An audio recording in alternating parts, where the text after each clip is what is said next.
So this is GigPigs from the studio, and right now I'm sat with the beautiful Marley Hayes. Hi. So good to have you here. Thank you for having me. In the sun, well, in the summer, I should say. Yes. Not sunny in here, but I feel like you're bringing the sun to the studio. Thanks. Thank you. That's very nice of you to say. So before we went into this little chat, you told me that you had back-to-back gigs over the weekend. Yes. So straight in, I just want to ask you, like, how do you deal with having so many gigs like back-to-back and doing all the function gigs? So you do a lot of function gigs and then making time for your own music as well. It's definitely like a balancing act. I'm currently in the process of trying to release a new single.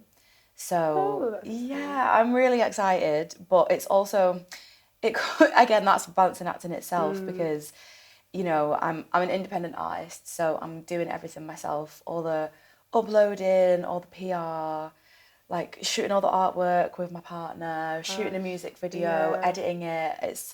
It's a lot. It's really fun, but like I feel like, you know, when you've been doing it for a really long time, it almost like you'd think it would be easier, but it gets more tedious. But I think that's because of the progression of social media. There's so much more to do now. So yeah, just balancing that in my like weekdays. So kind of like my working schedule is weekends. Yeah. So I don't really have a social life on the weekends. Oh, okay. But it's fine because, you know, I love what I do. And yeah, this weekend was not supposed to be as intense, but it ended up being that way. And normally I like don't do anything on a Monday, so you're very lucky to be seeing me today because normally I'm in my bed, okay? Recovering, resting, literally. Yeah. But no, it's really nice to be here today.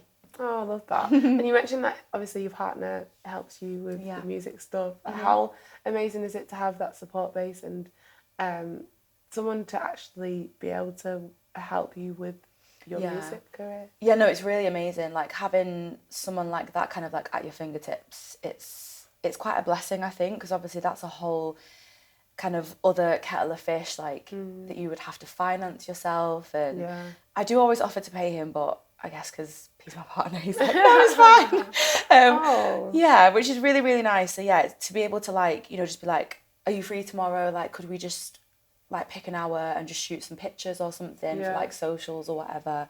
And then obviously we got to shoot a music video last week. So it's really nice being able to like balance the ideas. And also I guess... Last week? Yeah, literally, yeah. And it's one of them things where it's like, he can tell me and be honest about what he thinks about my ideas, and like I'm very much like, no, don't like that. Well, then I don't feel awkward about doing that because it's someone that I know. Whereas it's a bit like different. I'm sure you know, like if it's someone that you don't know as well, you feel a bit like, oh, I'm not so sure about it. Whereas like with someone that you know, you could just be like, no, don't like that. We'll change that. No, it's good that you feel comfortable. Yeah. I feel like it's hard to find that comfortability, especially music. But I wanted to ask you as well, because I know that you have a musical background, but like your family are very musical. Your mum was a sound engineer. Like, how was that experience growing up, being surrounded by people within music? And did you go on tour with your mum actually? Yeah. So how was all that, and how has it shaped you? Oh, it was amazing. Like when I think back to it now, I'm like, that was so cool, and I wish I could do more of it now. But it was a great experience when I was young. So yeah, I think the first time was she was doing the sound for the support act for Gabrielle, and that was on a UK tour. So we went all around. I specifically remember being like proper, like at the end of the country. We were in like Plymouth and Bournemouth and all that lot, and it was just so much fun. I mean, I was literally like, I think I was maybe like 6 or 7 years old. So I don't have loads of memories. But I just remember being like, well, this is fun. And like getting to be on a tour bus and stuff like that. And I think that's the first time I was ever like, I need to be on a tour bus at least once in my life, like for myself, because it was just so much fun. And then she also did the, she also did the sound for Ronnie Size, and that was in Brazil.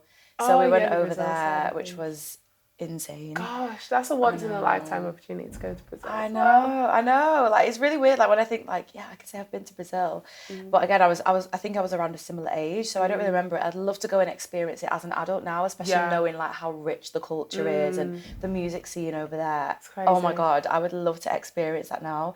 But yeah, it's been amazing. Like, I'm so grateful that I was able to have those opportunities growing up. It's really shaped, like you said, it's really shaped who I am today, and I have so much like knowledge, and I've just witnessed so many things that I think probably subconsciously has kind of come into my life. Like, now I'm doing music myself. And you went to Leeds Conservatoire as well. Yeah. So how was like that, and being a northern artist, being an artist up north, like and I kind of would say, like, how has that been different to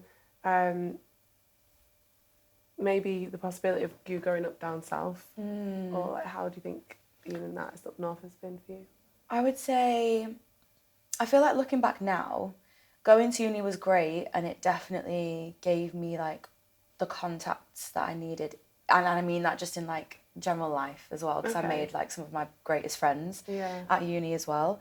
I think, again, going back to having my mum in the industry that she's in, which is music, I feel like going to uni, it was like an expansion of what I already kind of knew, which is really interesting. But obviously it gave me a lot of confidence because it was specifically performance based. So yeah, it gave me a lot more confidence going to uni. Sounds so cliche, but I do kind of feel like I really like found myself when I was there. And yeah, I think it's really tough, isn't it, with the whole like north-south thing, because everyone, even still now, is like, are you going to move to London? And I'm like, To you? yeah.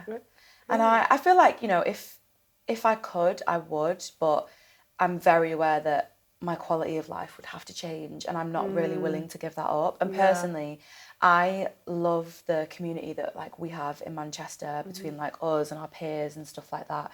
It feels very like wholesome, and I don't know, I feel very supported here, even more so by my peers than like the audience that I have. Like, it feels like we all just champion each other, and it's so nice. And I feel like it's not that it's not that down south, but unless you kind of like are in with like a certain amount of people or certain group of people, it's really hard to try and find that same support that 100%. I feel like we have here, if that makes sense. So yeah, I personally, I'm not planning on leaving anytime soon.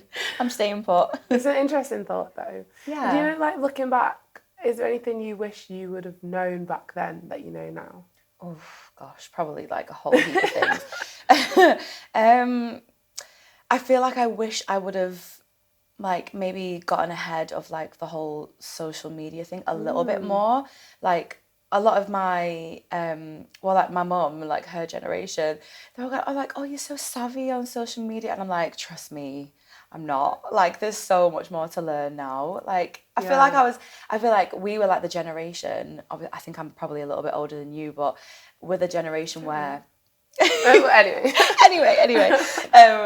we were like the generation where I didn't have phones when I was growing up. Like, social media, it only got popular as I was like a few years into high school. So I feel like it was still all really fresh, really new. Do you know what I mean? And some people really latched onto it. Like, I know there's a couple of people who are either my age or a little bit older, and they're like, yeah, I've been doing like YouTube or releasing music since I was like 13. And I'm like, wow, I wish I did that. I was just going about my life, you know, going to dance practice and doing my homework. I wasn't doing all that kind of stuff. But then I'm like, you know, I still got to have a very wholesome childhood. But yeah, I think it's hard to not feel the pressure of feeling like you've maybe not done enough in the social media side of things, because it's such a massive thing with music now. Do you know what I mean? It is. I think the social media side of things is hard to get your head round. And I think a lot of people just say focus on the music and then that will come. But it is something that I think every artist struggles with, and it has their own journey with, you could say. But let's talk about the new music. I know you just recently released Honey as well, which is quite like a warm love song. I feel like. I would say it is. Yeah. How was it writing Honey and making Honey, actually? It was a really nice experience. So I wrote it with my guitarist who I've played with for years. I think I've known him now for like 10-ish years, around that. And so he's always played in my band, my original music. And we've been saying for ages that we should get in the studio and write together. And it took forever for us to make that happen. But we finally got in the studio. I think it was like either just before or just after COVID. I think it might have been just after, actually. So like late 2020, early 21. And yeah, it was the first song that we started writing together, and we kind of, you know, one of those where it just like unfolds really naturally, and we kind of had the basics of it down in one session. And yeah, it was just really, really nice. And I didn't really have an inkling of what I wanted to write about, but my writing process is I kind of just write down a bunch of stuff and then just kind of like see where it goes from there. And then yeah, Honey was born, and we were sat on it for a couple of years before we released it. Obviously it was released in October 23. So I know, it feels like yesterday though. I know it's gone so quick. It's really gone really quick. It has. But yeah, no, it feels really nice to just be writing and releasing music, because I'm definitely, I was going to say guilty, but that sounds like it's a negative thing. It's not a negative thing, but I definitely tend to work on a track and then release it, and then I don't do anything for like years. And again, it kind of plays into that social media thing of, it's like people just want the next thing like straight away, which is hard. I think it's good to let it breathe though. Like, I think doing what you're doing, I wouldn't say guilty, because I think 2023 was only last year. It's good to let songs breathe. I think a lot of artists like flood people with tracks that we don't have time to process them. True. So yeah, that's true. Yeah. So it feels nice to have had like a few months in between. But yeah, I'm going to be releasing something in a few weeks, actually. So what can you tell us about this new release? Yeah. So yeah, I'm really excited. I'm very excited to have it out in the world, because again, we've kind of been sat on this one for a while as well. So again, it's Nee and I that wrote this one together. And yeah, it's been a really nice process to write with him, because it's just been us two in the room. Like, I didn't really want like a bunch of people, right? And we tried to have a couple of other people in the session, and it felt completely different. Like the energy just changed, and we were just like, no, let's just strip it back just to us two. And it felt so nice. And especially for me as well, like, I would not call myself a producer, but it's been nice to be a part of the whole process of writing all the music and deciding what goes in and what doesn't and stuff like that. So yeah, it's going to be a track called May. We're actually going to do it for you guys today. So a little exclusive. Yeah, I'm just really excited to have it out in the world. It's going to be really nice. It was amazing. And a lot of people don't realise how much goes into making a record. Like this song, May, what would you say to people about the record? Like, what do you want them to get out of listening to it? I think you can kind of take from it what you will. I mean, for me, I wrote about my my grandma. She passed when I was like 15, 16.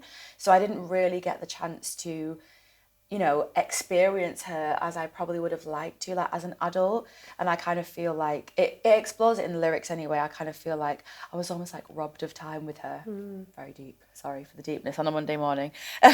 But yeah, it would have been so nice, I feel like, because she was obviously musical as well. It would have been really nice to be able to talk about, you know, her experiences when she was my age and stuff. So it's just exploring that, really. Yeah. Oh, I'm so excited to hear it. Thank you. And do you know what? I'm going to end on a question that I always ask everyone. Go ahead. I don't know if you've already, because people are thinking now might already know the question because they've watched the interviews. Okay. But what is one thing that you couldn't live without being on your rider at a gig? Oh. It has to be on there. Okay. Do you know what my brain instantly goes to? And this is so incredibly boring, but like bottled water. I'm not a tap water drinker. So that's so boring. No, that's so boring. I'm so sorry. We'll have bottled water. Yeah, that's incredibly basic, but I'm a basic kind of girl. No, so. it's great. It's great. But it is annoying when you turn up to gigs and it's like just no bottled water. And I'm just. So you wouldn't drink tap water though? I will drink it if there's none there, but I would prefer bottled water. But I'm not one of them that like can only drink like Evian. Like my friend was like, I can only have like Highland, whatever it's called, and I'm like, I'm not fussy like that. As long as it's bottled, I don't care. Oh, love that. Well, I'm so excited to hear you perform May and Honey. Thank you. Make sure you check out Marley Hayes from the studio live session.